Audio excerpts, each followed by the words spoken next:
In the heart of a tempest, where dark waves crash against ancient shores, a silhouette of stone rises from the sea.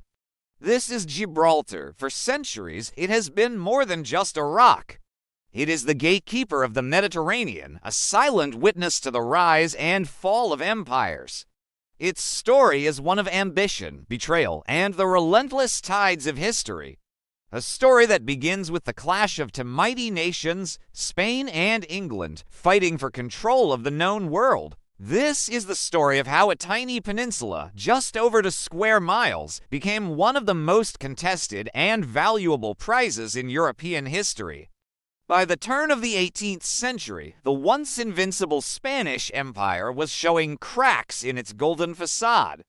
Decades of costly wars, particularly against the rising naval power of England, had drained its treasury and weakened its grip on its vast territories.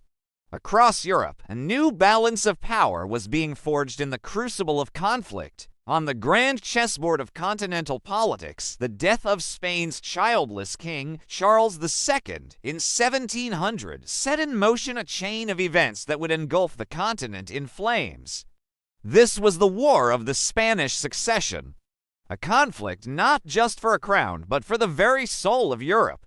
On one side stood France and a faction of Spain, supporting Philip of Anjou, the grandson of France's powerful King Louis XIV. On the other, the Grand Alliance England, the Dutch Republic, and the Holy Roman Empire feared a Franco-Spanish superstate that would dominate the world. They backed their own claimant to the Spanish throne, Archduke Charles of Austria. As armies marched across the continent, the British and Dutch navies, the masters of the sea, prowled the European coastlines. They weren't just fighting battles, they were hunting for something far more permanent, a strategic foothold in the Mediterranean, a naval base from which they could project power, protect their merchant fleets, and sever the connection between France's Atlantic and Mediterranean ports. Their eyes soon fell upon a prize that had been overlooked for far too long, the Rock of Gibraltar. In the summer of 1704, an Anglo-Dutch fleet under the command of Admiral George Rooks sailed into the Bay of Gibraltar. The Spanish garrison, undermanned and complacent, watched the forest of masts appear on the horizon with a sense of disbelief. They were not prepared for what was to come. On August 1st, the Allied fleet unleashed a furious bombardment.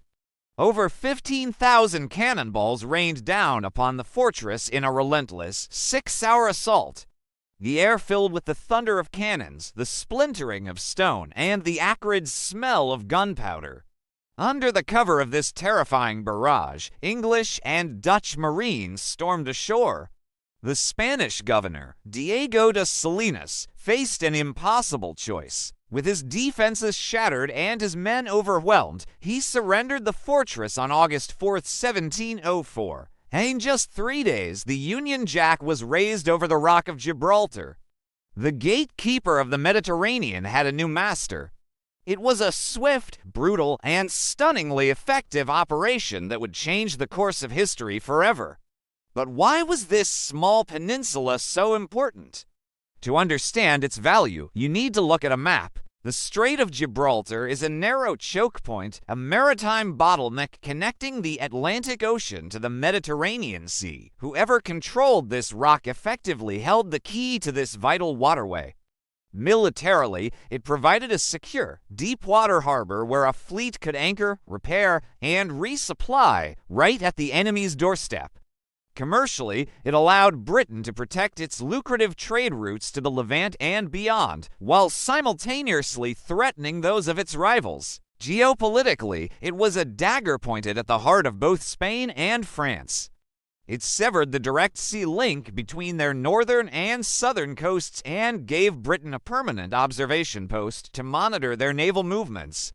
For Great Britain, Gibraltar was not just a fortress. It was the cornerstone of its emerging global empire. Spain, humiliated by the loss, was not prepared to let this symbol of its decline remain in British hands. The fight for Gibraltar was far from over.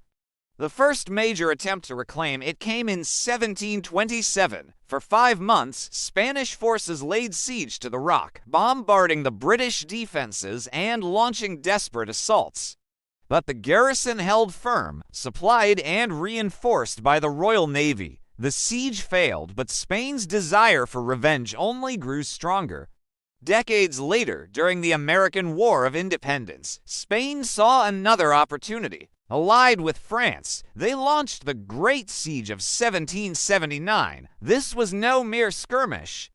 It was an epic 3.5-year struggle of endurance and attrition. Spanish and French forces, numbering in the tens of thousands, surrounded Gibraltar by land and sea. They unleashed a relentless bombardment and devised ingenious new weapons, like floating batteries, to break the British defenses.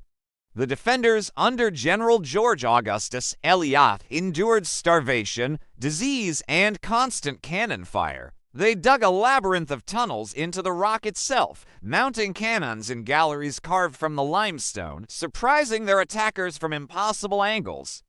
Night after night, British raiding parties would slip out to sabotage enemy lines.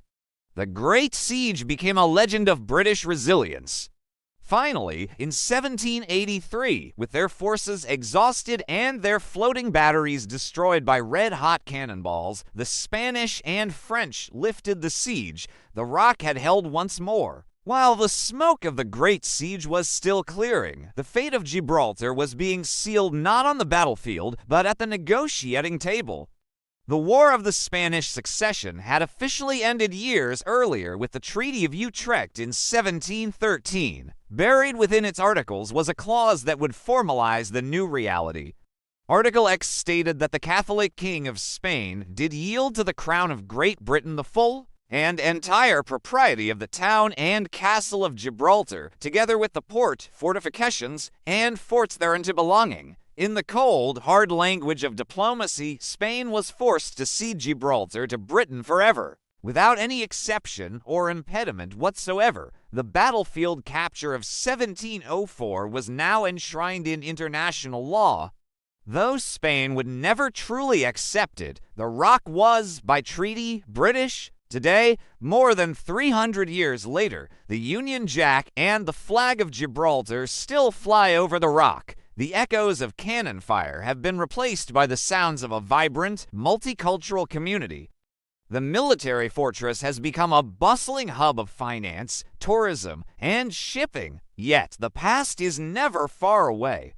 The siege tunnels, the ancient city walls, and the very geography of the rock serve as a constant reminder of its turbulent history. Gibraltar remains a British overseas territory, a unique blend of British and Mediterranean influences, fiercely proud of its distinct identity.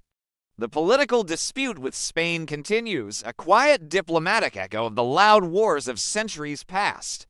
The story of Gibraltar is a powerful testament to how a single strategic point on the map can shape the destinies of empires, define international relations for centuries, and forge a unique nation in the crucible of conflict. A tiny rock that changed the world. Thank you for watching. If you found this journey through history compelling, be sure to like, subscribe, and hit the notification bell for more stories that shaped our world.